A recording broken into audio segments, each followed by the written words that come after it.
Hello everyone, welcome back. Last class में हमने chemistry का जो 2025 का एचबीएससी का पेपर था उसके हमने 1 to 12 क्वेश्चन तक सॉल्व कर लिए थे। पूरा कंप्लीट डिटेलिंग हमने कर ली थी एमसीक्यूज की। आज हम करेंगे क्वेश्चन नंबर 13 से स्टार्ट। 13 से लेकर 25 तक क्वेश्चंस हम इसी वीडियो में कवर करेंगे। मींस पूरा सेक्शन बी इस वीडियो में कवर हो जाएगा। ये वीडियो थोड़ी लेंदी होने वाली है बट ये डिटेल्ड वीडियो है, फ्रूटफुल वीडियो होगी आपके लिए, बहुत इंफॉर्मेटिव वीडियो। आपको इसके अलावा इन आंसर्स को कहीं से देखने की ज़रूरत नहीं पड़ेगी। आप अपनी नोटबुक पेन साथ में लेकर बैठ सकते हैं या फिर वीडियो से ही स्क्रीनशॉट्स लेकर बाद में नोट कर सकते हैं। तो अब स्टार्ट करते हैं। हमारा जो 13th क्वेश्चन है इस पेपर में ये दिया हुआ है, the concentration of a molecule X to Y follows third order kinetics। एक रिएक्शन है हमारे पास जो X से Y हम बना रहे हैं, वो थर्ड ऑर्डर काइनेटिक्स को फॉलो कर रहा है। वो कह रहे अब कंसंट्रेशन अगर हम इंक्रीज कर देंगे x की 3 टाइम्स, 3 गुना हमने उसकी कंसंट्रेशन को बढ़ा दिया है, तो how will it affect the rate of formation of y। अब y की जो फॉर्मेशन है उसके रेट पे क्या इफेक्ट पड़ने वाला है। मतलब एक फर्स्ट ऑर्डर काइनेटिक्स का रिएक्शन है, x गिव्स y। जैसे मैंने यहाँ पे पूरा डिटेल्ड सॉल्यूशन लिख रखा है इसका, x गिव्स y। अब क्योंकि रिएक्शन कौन सा ऑर्डर फॉलो कर रहा है, थर्ड ऑर्डर काइनेटिक्स को फॉलो कर रहा है, तो यहाँ पे रेट इक्वेशन क्या बन जाएगी, रेट इक्वल्स टू के एक्स की पावर 3। ये हमारे पास रेट इक्वेशन बन जाएगी। देखो हम रेट लिखते कैसे हैं ये हमें पता होना चाहिए। किसी भी इक्वेशन के लिए रेट होता है, अगर रिएक्टेंट की टर्म्स में लिखना है रेट लॉ के अकॉर्डिंग हम जो लिखते हैं वो हमारे पास क्या आ जाएगा, रेट इक्वल्स टू के तो रेट कांस्टेंट आ गया, साथ में लिखोगे concentration of reactant.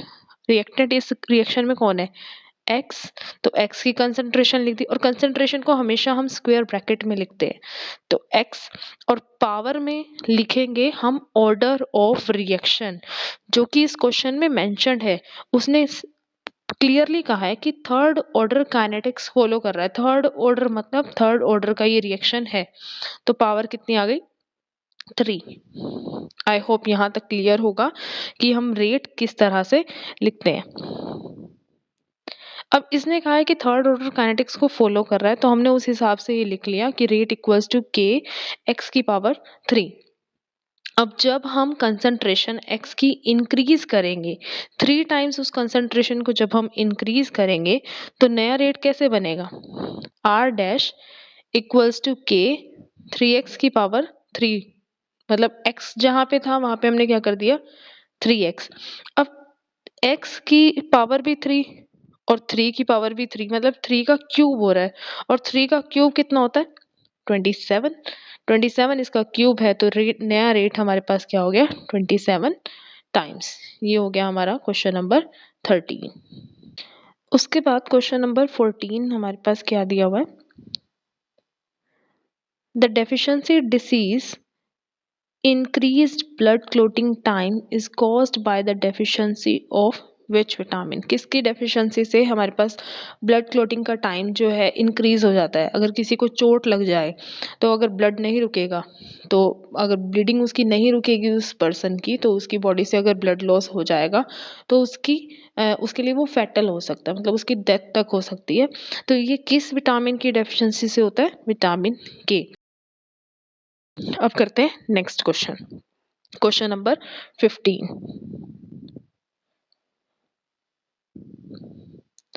Question number 15 direct question है, 1 मार्क का। Write the overall mercury reaction, mercury cell reaction हमें लिखना है ओवरऑल। अब मर्करी नाम से ही पता चल रहा है उसके अंदर मर्करी होगा। मर्करी हमारे पास क्या होता है, Hg। इसका रिएक्शन होता है Zn प्लस HgO साथ में H2O। हाइड्रोलिसिस साथ में वाटर मतलब ऐड करते हैं। जिंक की तो हो जाती है ऑक्सीडेशन, और मर्करिक ऑक्साइड की हो जाती है रिडक्शन। रिडक्शन क्या होती है हमारी, लॉस ऑफ ऑक्सीजन और एडिशन ऑफ हाइड्रोजन, और ऑक्सीडेशन क्या होती है, एडिशन ऑफ ऑक्सीजन। तो हमारे पास जिंक की तो हो रही है ऑक्सीडेशन और मरकरी की हो रही है मरकरी ऑक्साइड, मरकरी की नहीं, मरकरी ऑक्साइड की रिडक्शन हो रही है, ये याद रखना है। आपसे इस तरह से क्वेश्चन भी आते हैं कि एक रिएक्शन आपको दिया जाएगा, उसमें पूछा जाता है या तो ऑप्शंस में दे देते हैं कि इस रिएक्शन में ये ऑक्सीडाइज हो रहा है, ये रिड्यूस हो रहा है, इस तरह से ऑप्शंस बना के दिए जाते हैं।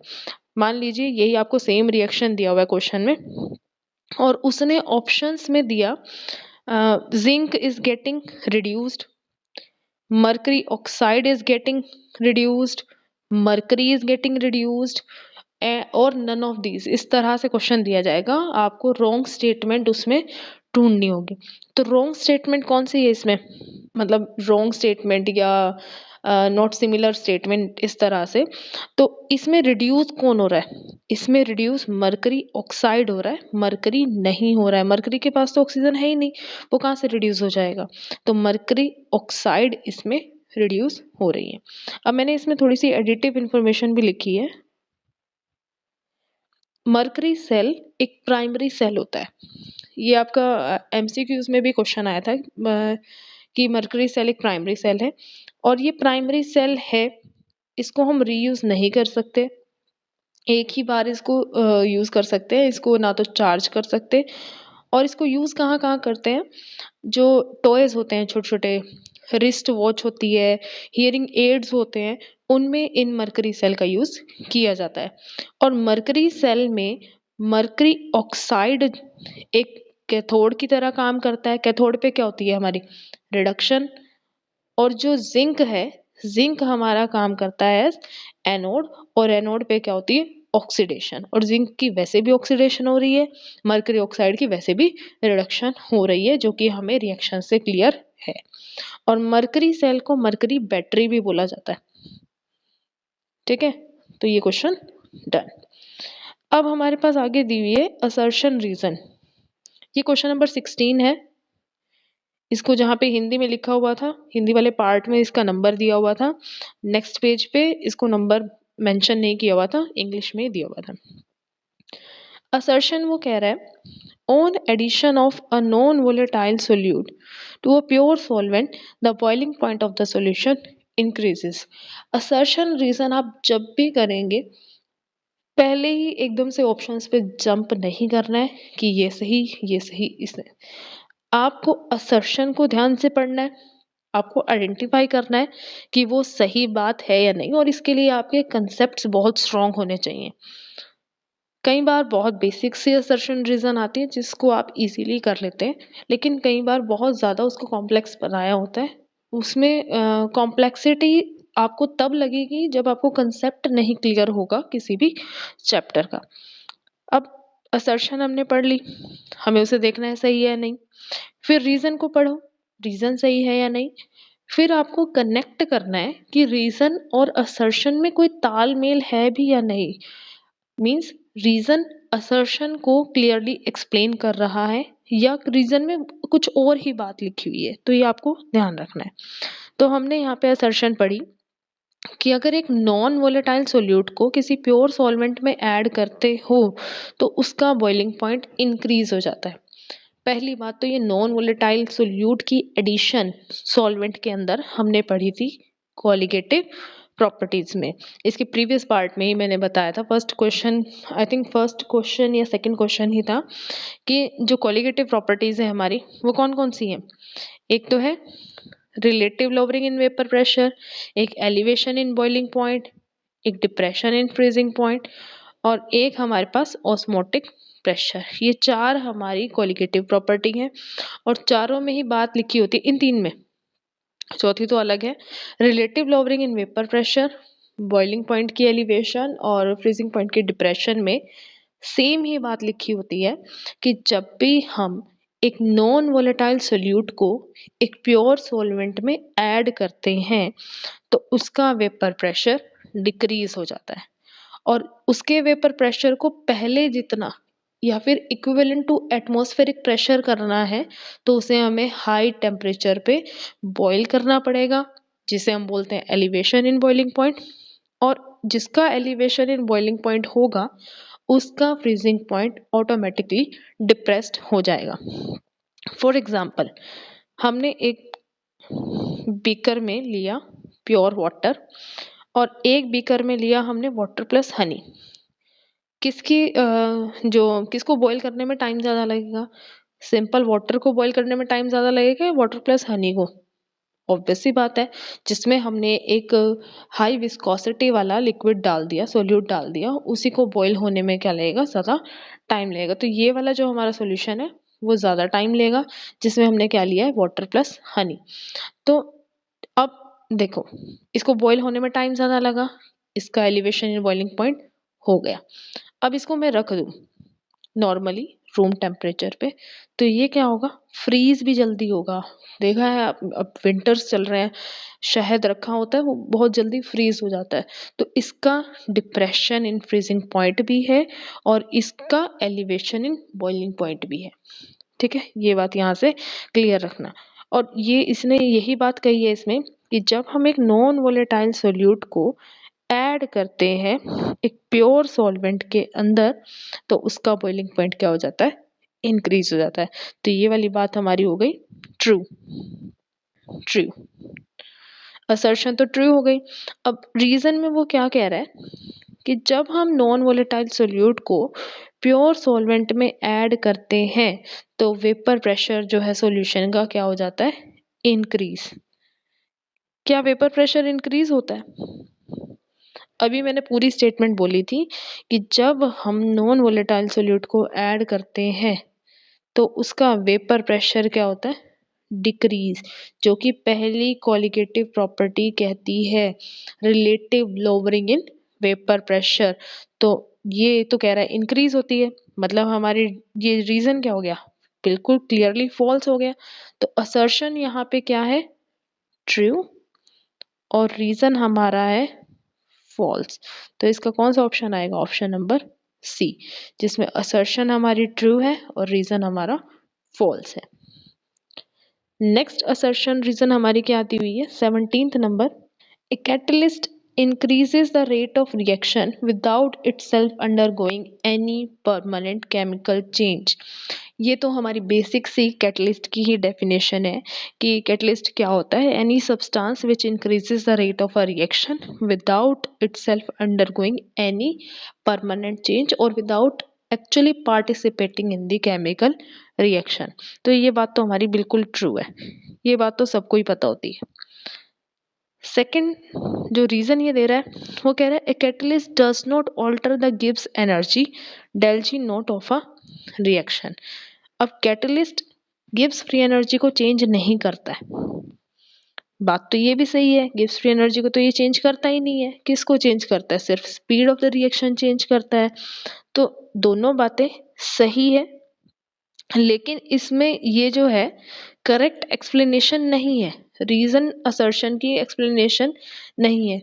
रीजन में अगर ये बात करता एक्टिवेशन एनर्जी की, कि एक्टिवेशन एनर्जी को वो लो कर रहा है इसलिए उसका रेट इंक्रीज हो रहा है, तब तो हमारा ऑप्शन आता ए। लेकिन अब यहाँ पे क्या आएगा? ऑप्शन नंबर बी आएगा। ए और आर दोनों ही ट्रू है, लेकिन आर जो है करेक्ट एक्सप्लेनेशन ए की नहीं है, तो इसका correct option B. I hope यहां तक क्लियर है आपको सभी को। नेक्स्ट असर्शन रीजन है the ortho and para isomers of nitrophenol can be separated by steam distillation. वो कह रहा है ऑर्थो पैरा आइसोमर्स जो है नाइट्रोफिनोल के, ऑर्थो आइसोमर कौन सा होगा? अब देखो यहाँ पे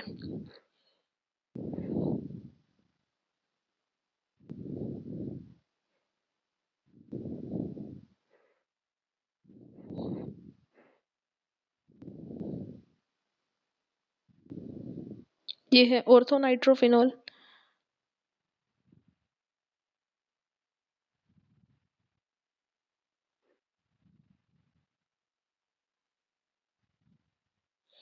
ये है पैरानाइट्रोफिनोल। अब देखो ऑर्थो नाइट्रोफिनोल सिमेट्रिक नहीं है, लेकिन पैरानाइट्रोफिनोल क्या है? सिमेट्रिक नेचर का है। कल भी वो क्वेश्चन आया था, डाई सब्स्टिट्यूटेड जो हमारे पास क्लोरोबेंजीन्स थे उसमें देखनी थी कि किसका मेल्टिंग पॉइंट हाई है। अब यहाँ पे देखो, यहाँ पे स्टीम डिस्टिलेशन की बात कर रहे हैं, मतलब बॉइलिंग किसकी जल्दी होगी। ये सिमेट्रिक है, ये वाला मॉलिक्यूल हमारा सिमेट्रिक है, ये क्या रहेगा, स्टेबल रहेगा। और इसके अंदर क्या होगी, हमारे पास इंटरमॉलिक्यूलर हाइड्रोजन बॉन्डिंग हमें देखने को मिलेगी। कैसे, अगर मैं इसके साथ एक और मॉलिक्यूल लगा दूं ऐसे, इसका NO2 और इसका OH ऐसे, तो जो फर्स्ट मॉलिक्यूल का OH का हाइड्रोजन है वो दूसरे मॉलिक्यूल के NO2 के ऑक्सीजन के साथ क्या कर लेगी, इंटरमॉलिक्यूलर हाइड्रोजन बॉन्डिंग कर लेगी। ये देखो, यहाँ पे इंटरमॉलिक्यूलर हाइड्रोजन बॉन्डिंग इनके बीच में हो जाएगी H और O के। और ऐसे ही जो नीचे मॉलिक्यूल दिया हुआ है इसमें भी ऑक्सीजन के साथ हाइड्रोजन बॉन्डिंग हो जाएगी। अब देखो, इंटरमॉलिक्यूलर हाइड्रोजन बॉन्डिंग जब ये यहाँ पे कर रही है तो ये क्या कर रही है, अपने आप को स्ट्रॉन्ग बना रही है, दूसरे मॉलिक्यूल के साथ खुद को अटैच कर रही है, तो ये स्टेबल हो जाएगी। और अगर ये स्टेबल हो गया तो ये हो जाएगा लेस वोलेटाइल, इसके इतनी जल्दी वेपर्स नहीं बनेंगे, स्टेबल रहेगी ये। लेकिन यहाँ पे हमारे पास क्या है, जो ये OH ग्रुप है ऑर्थो नाइट्रोफिनॉल में, देखो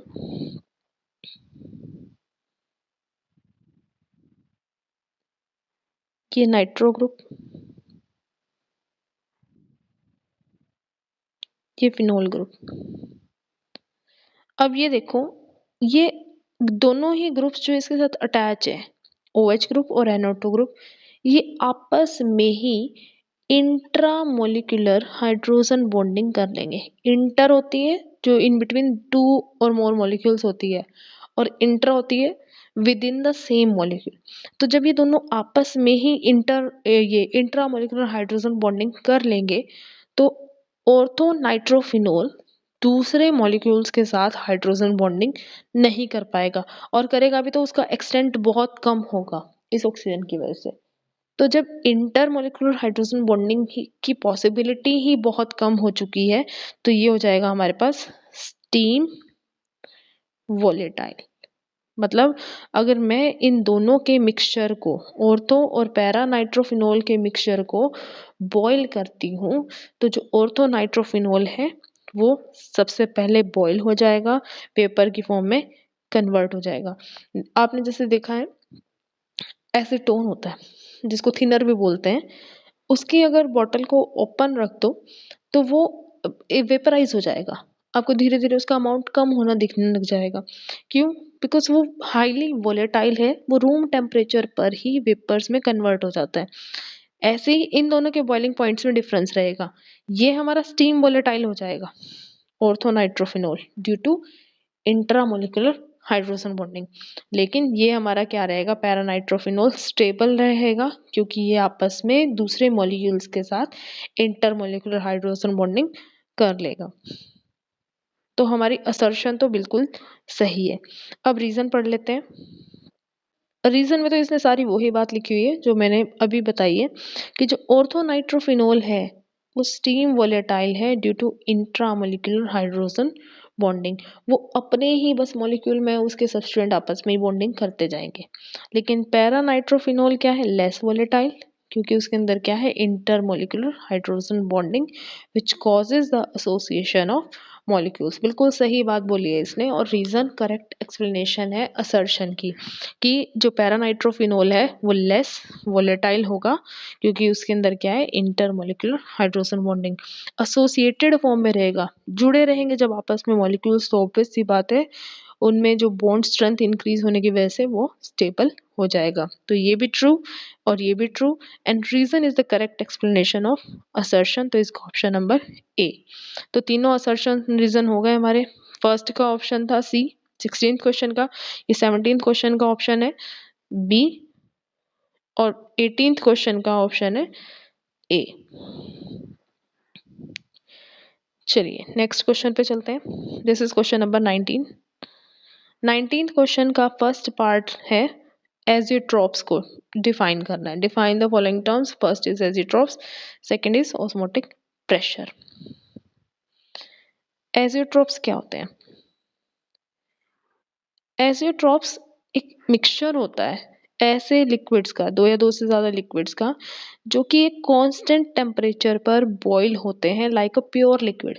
मतलब हमने दो चीजों को मिलाया तो हमें वो लगेंगे बिल्कुल प्योर सॉल्यूशन है, वो प्योर लिक्विड की तरह वो बॉईल करेंगे। हम उसमें डिफरेंशिएट नहीं कर पाएंगे कि वो उसके अंदर कितने कंपोनेंट्स हैं, एक कंपोनेंट है, दो है, कितने हैं। इसलिए इनको बोलते हैं कांस्टेंट बॉइलिंग मिक्सचर। एमसीक्यू में ये इस तरह से ही आता है, स्टेटमेंट लिखी होती है कांस्टेंट बॉइलिंग मिक्सचर्स आर। तो चार आपको ऑप्शंस दिए जाएंगे, तो इसका करेक्ट आंसर क्या होता है? एजियोट्रॉप्स। अब मैंने इसमें थोड़ी सी और चीजें आपको बताने की कोशिश की है कि ये अपना कंपोजिशन मेंटेन करके रखते हैं, चाहे लिक्विड फेज है चाहे वेपर फेज है। तभी तो इसको हम बोलते हैं कि प्योर लिक्विड की तरह हमें दिखाई देता है, क्योंकि इसका कंपोजिशन वेरी नहीं करता है। तो इनको हम स्टीम डिस्टिलेशन से, सिंपल डिस्टिलेशन जो हम करते हैं उससे हम ये सेपरेट नहीं कर सकते इनको। क्योंकि देखो, एक प्योर लिक्विड है, जैसे पानी लिया हमने दो जगह का, अब उसको अगर हम बॉईल करेंगे इकट्ठे ही वो वेपराइज होएगा। हमें क्या पता चलेगा कि कौन से किस जगह के पानी को पानी के जो वेपर्स हैं वो जल्दी बन गए या किसके वेपर्स बाद में बने। तो उसको हम डिफरेंशिएट नहीं कर सकते, हम सेपरेट नहीं कर सकते बाय सिंपल डिस्टिलेशन। और ये एजियोट्रॉप्स हमारे पास दो तरह के होते हैं, टू टाइप्स के। एक होते हैं मिनिमम बॉइलिंग एजियोट्रॉप्स, एक होते हैं मैक्सिमम बॉइलिंग एजियोट्रॉप्स। अब देखो, मैक्सिमम बॉइलिंग एजियोट्रॉप्स क्या होते हैं? जो दोनों जो हमने कंपोनेंट मिक्स किए हैं उनसे हायर टेम्परेचर पे जो बॉईल होते हैं, जिनका बॉइलिंग पॉइंट उनसे हायर होता है, उसे हम बोलते हैं minimum boiling, sorry maximum boiling azeotropes. और ये कब हो सकता है कि हमने दो कंपोनेंट लिए, एक ए लिया, जैसे मान लो हमने लिया नाइट्रिक एसिड और वाटर HNO3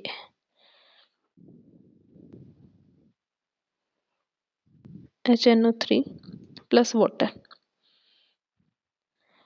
अब HNO3 को का जब मैं एक्वस सॉल्यूशन बनाऊंगी तो इनके अंदर स्ट्रॉन्ग हाइड्रोजन बॉन्डिंग आपस में हो जाएगी।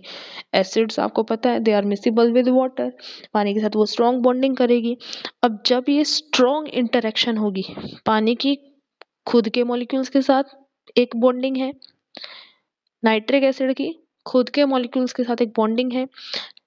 जब हमने इन दोनों को मिक्स किया तो जो इनकी बॉन्डिंग हुई वो इनकी इंडिविजुअल बॉन्डिंग से स्ट्रॉन्ग हो गई, इंटरेक्शन वो स्ट्रॉन्ग हो गई। जैसे ये स्टेटमेंट में मैंने लिखा हुआ है A B interactions stronger than A and B interaction. मतलब इसके अपने मॉलिक्यूल्स के साथ की इंटरेक्शन और इसके अपने मॉलिक्यूल्स के साथ की इंटरेक्शन, वो दोनों इंटरेक्शंस कम है किसके कंपैरिजन में?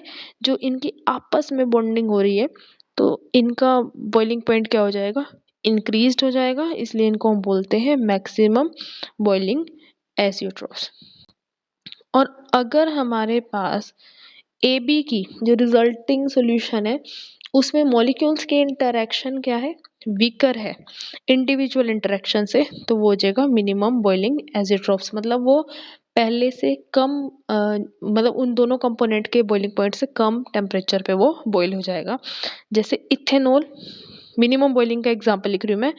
इथेनॉल प्लस वाटर, मैक्सिमम का हो गया हमारा नाइट्रिक एसिड प्लस वाटर, और इसका हो गया इथेनॉल प्लस वाटर।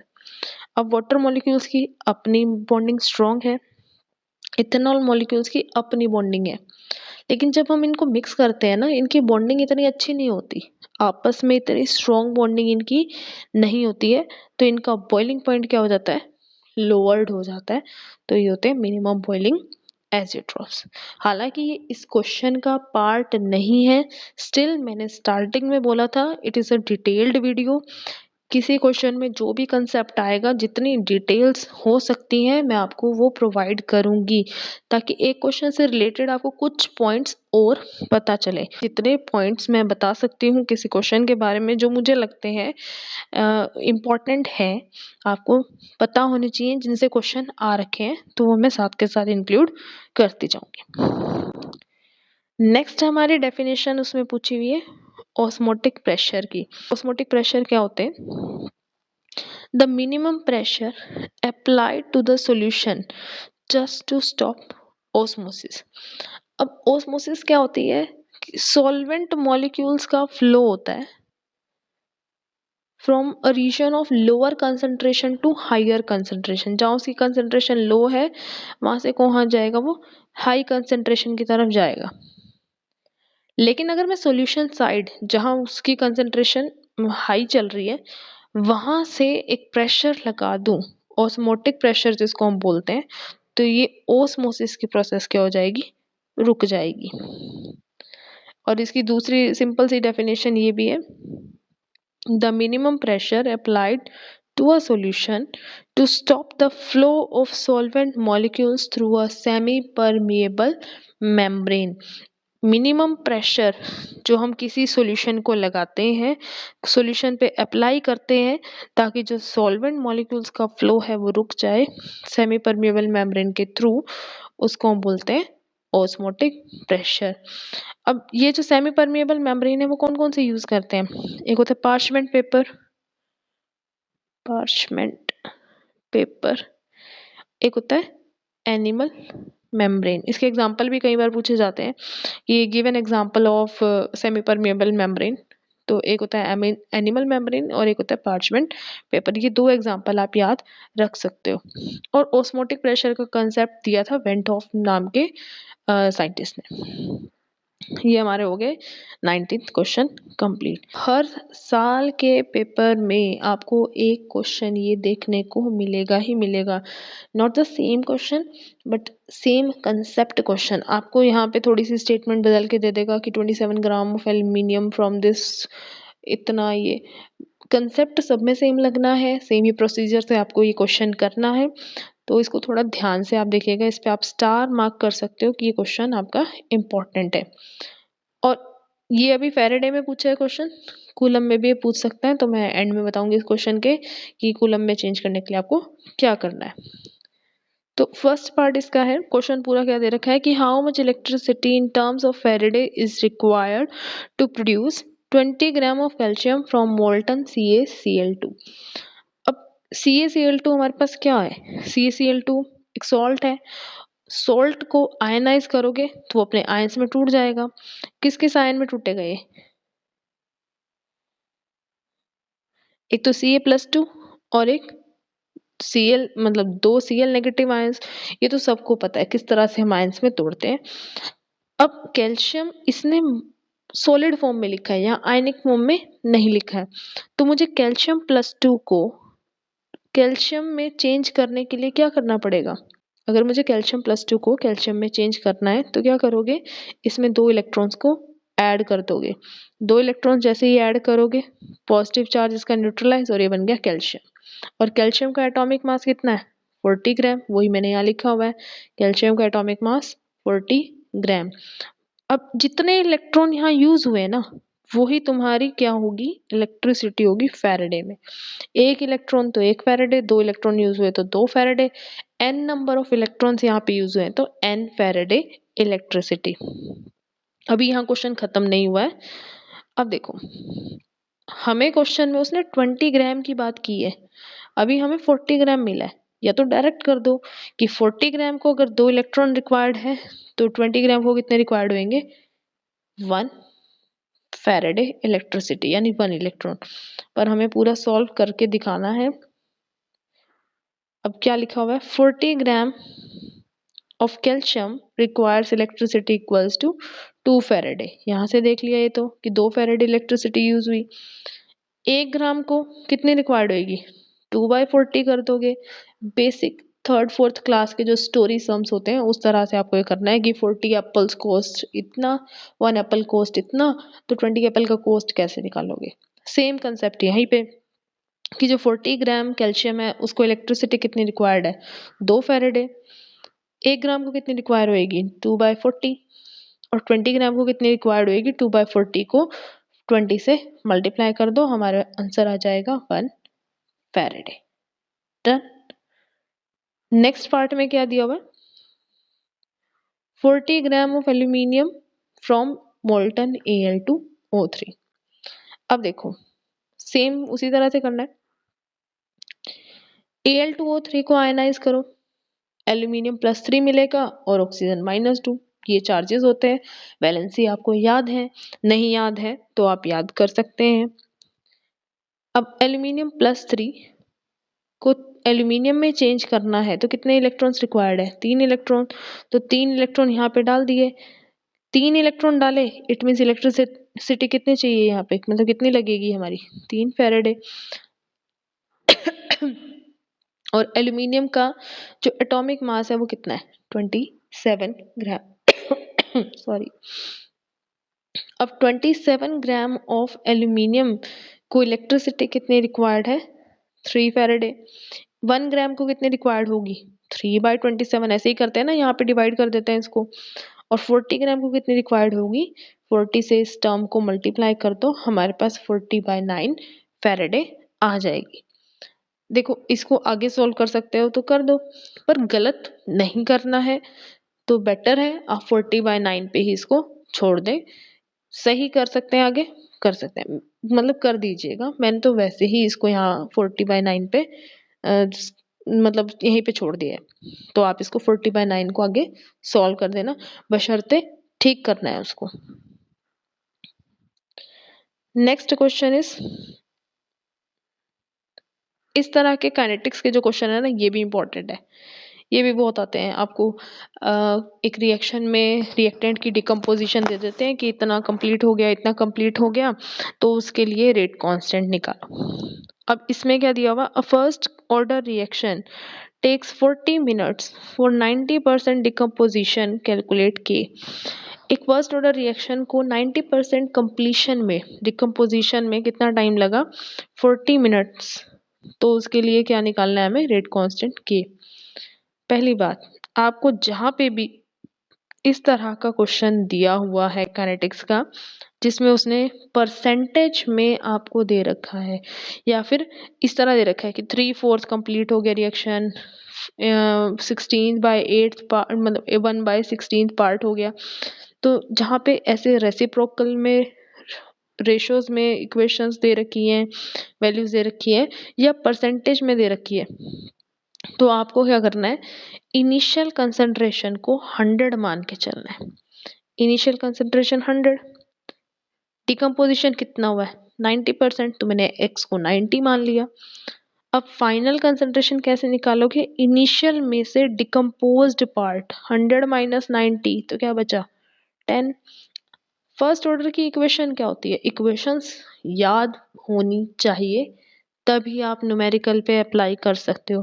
जितनी क्वालिटेटिव प्रॉपर्टी वाली हैं, ये आपकी कैनेटिक्स वाली हैं, तो ये इनकी जो इक्वेशंस हैं और इलेक्ट्रोकेमिस्ट्री में जो फॉर्मूलाज हैं, तो ये आपको याद होने चाहिए, तभी आप न्यूमेरिकल्स को सॉल्व कर सकते हैं। फिजिकल केमिस्ट्री में न्यूमेरिकल्स बहुत इंपॉर्टेंट हैं। अब फर्स्ट ऑर्डर की इक्वेशन क्या है हमारी, ये लिखिए, k equals to 2.303 by t log of initial concentration upon final concentration. अक्सर बच्चे ना यहाँ पे एक मिस्टेक करते हैं, इनिशियल कंसंट्रेशन को ऐसे लिखेंगे ए और पावर में नोट लगा देते हैं। मैंने बहुत ऑब्जर्व किया है, पावर में नोट नहीं लगाना है। पावर क्या होती है, order of reaction. First question ही आज का हमारा जो था वो यही था, तो पावर में नहीं लिखना है, उसको सबस्क्रिप्ट में लिखना है, not in the superscript. Superscript में अगर लिखोगे तो वो ऑर्डर बन जाएगा, लेकिन सबस्क्रिप्ट में लिखोगे नोट को तो वो इनिशियल बन जाएगा। ठीक है, इस चीज का खास ध्यान रखना है कि आप सुपरस्क्रिप्ट में लिख रहे हो या सबस्क्रिप्ट में लिख रहे हो। तो ये इक्वेशन पहले तो याद होनी चाहिए, k equals to 2.303 by T log of A naught by A T.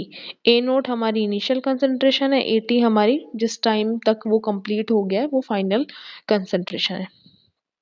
अब ए नोट क्या थी हमारी 100, ए टी क्या थी हमारी 10, फाइनल कंसंट्रेशन अभी निकाली थी हमने ये रही। टाइम कितना है 40 मिनट्स।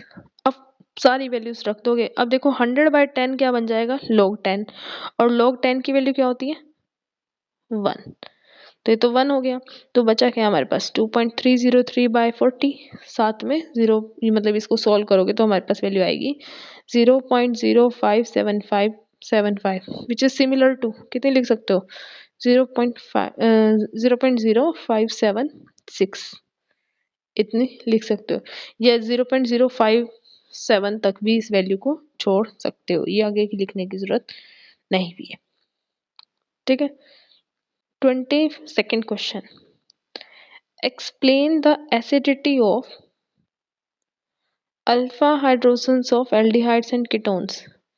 अब जो अल्फा हाइड्रोजन है, अल्फा हाइड्रोजन कौन सी होती है, जिस कार्बन से फंक्शनल ग्रुप जुड़ा हुआ है उस कार्बन को हम बोलते हैं अल्फा, और उसके साथ जितने भी हाइड्रोजन्स अटैच्ड हैं वो हमारे हो जाएंगे अल्फा हाइड्रोजन। अब ये इसकी बात कर रहा है कि एसिडिटी जो है अल्फा हाइड्रोजन्स की, एल्डिहाइड्स और कीटोन्स की, वो एक्सप्लेन करो। देखो अल्फा हाइड्रोजन जो है वो एसिडिक नेचर की होती है। अब इसके दो कारण है, एक तो हमारे पास एल्डिहाइड्स और कीटोन्स में क्या होती है, कार्बन कार्बन प्रेजेंट होती है जो इलेक्ट्रॉन डेंसिटी को विड्रॉ करती रहती है, एल्काइल ग्रुप से अपनी तरफ विड्रॉ करती रहेगी। और दूसरा रीजन ये है कि जब इसमें से प्रोटॉन चला जाएगा, H पॉजिटिव आयन चला जाएगा, तो हमारे पास एक इनोलेट आयन बनता है, जिस मतलब जब भी एसिड को आयनाइज करते हो ना तो जो मॉलिक्यूल बनता है उसको कंजुगेट बेस बोलते हैं, Cb, conjugate base, conjugate base. जितनी स्टेबल ये कंजुगेट बेस होगी या होगा जो भी है, जितना स्टेबल ये कंजुगेट बेस होगा उतनी ही स्ट्रॉन्ग हमारी होगी एसिड, मतलब वो H पॉजिटिव आयन उतना ही ज्यादा एसिडिक हो जाएगा। अब देखो इनोलेट आयन, फर्स्ट रीजन तो हमने देख लिया कि कार्बोनिल कार्बन क्या है, इलेक्ट्रॉन विड्रॉइंग नेचर की है, और दूसरी क्या है, ये जो इनोलेट आयन बनेगा it will be resonance stabilised, ये रेजोनेंस स्टेबिलाइज्ड हो रहा है, और इसी वजह से ये क्या है, removal of H positive ion क्या हो रहा है इसमें से, मतलब होने के बाद ये स्टेबल हो गया, तो ये क्या है एसिडिक नेचर का है। ये मैंने यहाँ लिखा हुआ है, the alpha hydrogen of aldehydes and ketones are acidic in nature due to electron withdrawing carbonyl group and the resonance stabilization of enolate ion formed after the removal of H positive ion। H positive ion निकलने के बाद जो enolate ion बना it is resonance stabilised. और aldehyde और ketone में अगर वो पूछ ले कौन ज्यादा एसिडिक है, तो एल्डिहाइड आर मोर एसिडिक। क्यों, देखो पहले तो यही एग्जांपल देख लो जो मैंने लिखा है, इसी से क्लियर हो जाएगा।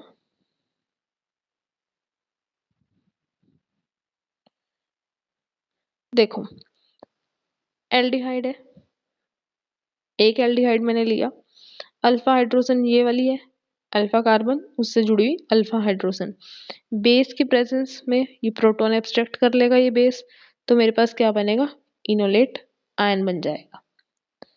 अब ये इनोलेट आयन रेजोनेंस स्टेबिलाइज्ड है, ये रहा रेजोनेंस स्टेबिलाइजेशन इसकी हो गई। ठीक है, क्योंकि कार्बोनिल कार्बन अपनी तरफ इलेक्ट्रॉन्स को विड्रॉ कर लेती है, और ये विड्रॉ करेगी तो ये क्या हो जाएगा CH2 का डबल बॉन्ड कैरेक्टर, और ये नेगेटिव। ऐसे ही कीटोन में, लेकिन कीटोन कम एसिडिक है क्योंकि इसके पास क्या है, ये स्टेबलाइज तो इसको कर रहा है इनोलेट आयन को, ये हो रहा है यहाँ पे स्टेबलाइजेशन, बट साथ ही इलेक्ट्रॉन रिलीजिंग एल्काइल ग्रुप भी प्रेजेंट है। ये प्लस आई इफेक्ट से और क्या कर रहा है, नेगेटिव चार्ज को इंटेंसिफाई कर रहा है, तो इसको क्या कर रहा है थोड़ा सा कम स्टेबलाइज कर रहा है as compare to enolate ion of aldehyde. तो aldehyde are more acidic as compare to ketone. यहाँ पे कोई कंपैरिजन नहीं पूछा था दोनों का, यहाँ जस्ट एसिडिटी पूछी थी, तो दोनों की एसिडिटी हमने एक्सप्लेन कर दी। नेक्स्ट क्वेश्चन इज 22nd का ही और का पार्ट है ये 22nd क्वेश्चन ही है, उसका और वाला part. Write the equations of the name reaction Clemmensen reduction. Organic में नेम रिएक्शन से ही आपके काफ़ी क्वेश्चंस कवर हो जाते हैं। जितने भी कंप्लीट द फॉलोइंग रिएक्शन आते हैं वो नेम रिएक्शंस में से ही उठाए होते हैं, क्योंकि ये बात एग्जामिनर को भी पता है कि इतने सारे रिएक्शंस, वास्ट रिएक्शंस बच्चों के लिए पढ़ना इजी नहीं है। तो आप नेम रिएक्शंस ज़रूर करें, क्योंकि उसमें से आपके काफ़ी क्वेश्चंस कवर हो जाते हैं। अब देखो क्लेमेंजन रिडक्शन। क्लेमेंजन रिडक्शन क्या होती है? रिडक्शन नाम से ही पता चल रहा है कि एडिशन ऑफ हाइड्रोजन या रिमूवल ऑफ ऑक्सीजन, या बोथ। इस केस में तो बहुत ही चल रहा है। अब देखो कीटोन या एल्डिहाइड्स की क्या होती है, यहाँ रिडक्शन करते हैं हम जिंक अमलगम की प्रेजेंस। जिंक के साथ मरकरी, मरकरी जिस भी कंपाउंड में होगा उसको हम क्या बोलते हैं? अमलगम। HCl के साथ इसका रिएक्शन करते हैं तो ऑक्सीजन चली जाएगी, किसकी फॉर्म में जाएगी? वाटर की फॉर्म में। वो यहाँ लिखा नहीं है, वो आप लिख लेना। और साथ में क्या बन जाएगा हमारे पास? Alkane. Aldehydes and ketones are reduced to alkane. और इस रिएक्शन में जो HCl है, अक्सर ये क्वेश्चन पूछा जाता है वाइवा में कि इसमें HCl क्यों यूज किया गया है। तो HCl इसकी प्रोटोनेशन कर देगा, जो ऑक्सीजन है इसकी प्रोटोनेशन कर देगा, और फिर इसका रिमूवल क्या हो जाएगा? बहुत आसान हो जाएगा और ये जल्दी चला जाएगा, और हमारे पास इसकी जगह क्या लग जाएंगे? हाइड्रोजन। ये तो जस्ट इस बॉन्ड को हटा के, मैंने ऑक्सीजन की बॉन्ड हटा के इस तरह से बनाया है स्ट्रक्चर, बट एक्चुअल में आपको ऐसे बनाना है, या आप ऐसे बना सकते हो R और ये 2 H यहाँ पे लग जाएंगे, जैसे नॉर्मल टेट्राहेड्रल स्ट्रक्चर होता है। और R' यहाँ पे कुछ भी हो सकता है। R' हाइड्रोजन हुई तो ये एल्डिहाइड हो जाएगा। ये एल्डिहाइड का पता है ना आपको, एक साइड तो कार्बन चेन होती है और एक तरफ हाइड्रोजन फिक्स। या फिर कोई और एल्काइल ग्रुप हो सकता है, और एल्काइल ग्रुप हुआ तो क्या है? कीटोन। तो ये दोनों के लिए एक जनरल रिएक्शन लिख दिया क्लेमेंजन रिडक्शन का। Next is Helmholtz Zelinsky reaction, जिसको शॉर्ट फॉर्म में लिखा जाता है HVZ रिएक्शन। अब इसमें क्या होता है? इसको हम अल्फा हेलोजनेशन भी बोलते हैं। अब अल्फा कार्बन का कंसेप्ट तो क्लियर होगा। अल्फा कौन सी होती है? जिसके साथ फंक्शनल ग्रुप जुड़ा हुआ है, या CH ग्रुप लगा हुआ है, जिसको क्या बोलते हैं? Carboxylic acid group. अब अल्फा पोजीशन हमारी ये है। अब इसमें हम क्या कर सकते हैं? हेलोजन ऐड कर सकते हैं रेड फॉस्फोरस की प्रेजेंस में, या ऐसे लिखो PBr3 PCl3, या फिर सिंपल डाई हेलो मॉलिक्यूल लिखा और साथ में रेड फॉस्फोरस और वाटर। हेलोजन कौन कौन से यूज कर सकते हैं हम यहाँ पे? क्लोरीन और ब्रोमीन। तो जब हेलोजन मॉलिक्यूल को इसमें डालोगे तो हमारे पास जो अल्फा हाइड्रोजन है वो रिप्लेस हो जाएगी, और उसकी जगह क्या लग जाएगा? हेलोजन अटैच हो जाएगा। ठीक है, फर्दर कंटिन्यू करोगे तो दूसरा हाइड्रोजन भी चला जाएगा और वहां पे भी क्या आ जाएगा? हेलोजन एटम आ जाएगा। ठीक है, आई होप यहाँ तक सभी को क्लियर है। ये वीडियो बहुत लेंथी हो गई है क्योंकि अभी बहुत पढ़े हैं उसके, क्योंकि सब पार्ट्स हैं इसलिए इनमें टाइम कंज्यूम हो रहा है। तो अभी ये 2-3 क्वेश्चन रहते हैं वो हम नेक्स्ट क्लास में कवर करेंगे। इस वीडियो में इतना ही। आई होप आपको वीडियो पसंद आ रही है, समझाने का तरीका पसंद आ रहा है। तो आपको अगर समझ आ रहा है तो इसको लाइक करें, शेयर करें और सब्सक्राइब करना ना भूलें। Thank you.